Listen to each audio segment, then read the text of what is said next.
স্মৃতি ফেরার আগেই ভালোবাসার যায়। ফুলমুরারি কাব্যের হাত ধরে কাছাকাছি এলো দিতি ও গোরা। আমরা এমনটাই দেখতে পারব আজকের পর্বে। চলুন বিস্তারিত জেনে নেই। গোরার শান্ত ও ভক্তিময় রূপের এক অনন্য বহিঃপ্রকাশ ঘটে যখন সে রক্তিমের বাবাকে সুপথে আনার কঠিন দায়িত্ব নিজের কাঁধে তুলে নেয়।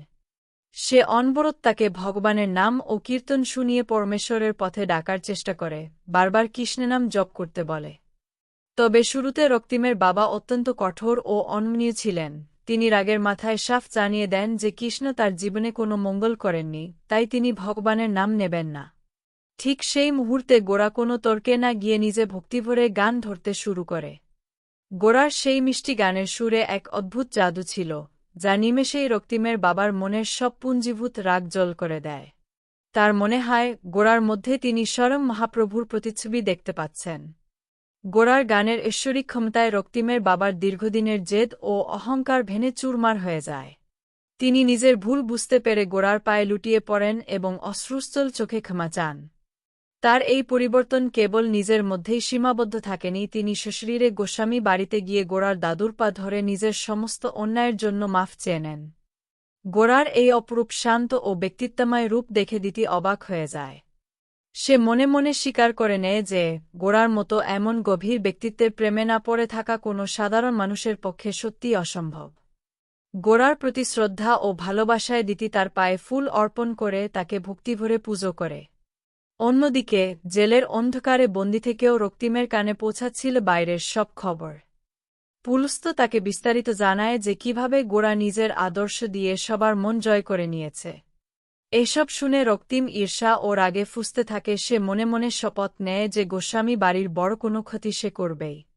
এরই মাঝে এক জটিল পরিস্থিতির সৃষ্টি হয় যখন গোরা দিতিকে জানায় যে দিতির স্মৃতি পুরোপুরি ফিরে না আসা পর্যন্ত সে তাকে মনে প্রাণে ভালোবাসতে পারবে না। দরজার আড়াল থেকে এই গোপন কথাটি শুনে নেয় গোরার মা এবং কুন্তলীরা।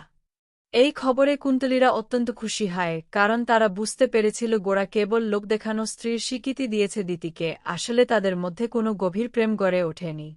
গোরার মা এই সত্যটি জানতে পেরে মনে মনে এক নতুন পরিকল্পনা সাজাতে থাকেন। তিনি স্থির করেন যে দিতিকে কখনোই গোরার মনে জায়গা করতে দেবেন না এবং একদিন নিজের পছন্দমতো মেয়ের সাথেই ছেলের বিয়ে দেবেন। তবে দিতি অত্যন্ত বুদ্ধিমতী হওয়ায় সে বুঝতে পেরেছিল যে আড়ালে দাঁড়িয়ে কেউ তাদের কথা শুনছে। নিজের সম্মান ও ভালোবাসার মর্যাদা রক্ষায় দিতি তার শাশুড়িকে যোগ্য জবাব দেয়। সে স্পষ্ট জানিয়ে দেয় যে গোরার সঙ্গে তার ভালোবাসা কোনো সাময়িক বিষয় নয়, বরং এটি জন্মজন্মান্তরের বন্ধন।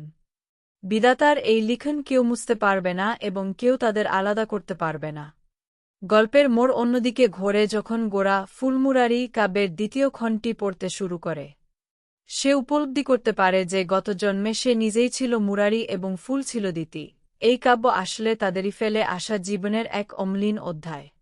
কাব্যের এই সত্য সামনে আসায় দিতি আবেগপ্রবণ হয়ে গোরাকে প্রশ্ন করে, যদি গত জন্মে মুরারি ফুলকে ভালোবেসে থাকে, তবে এই জন্মে কি গোরা দিতিকে ভালোবাসবে না? গোরার মনের সমস্ত দ্বিধা তখন কেটে যায়। সে দ্বিকণ্ঠে দিতিকে জানায় যে সে সত্যিই তাকে ভালোবাসে। অতীতের সেই অপূর্ণ প্রেম যেন বর্তমানের এই নতুন স্বীকৃতির মাধ্যমে পূর্ণতা পায়।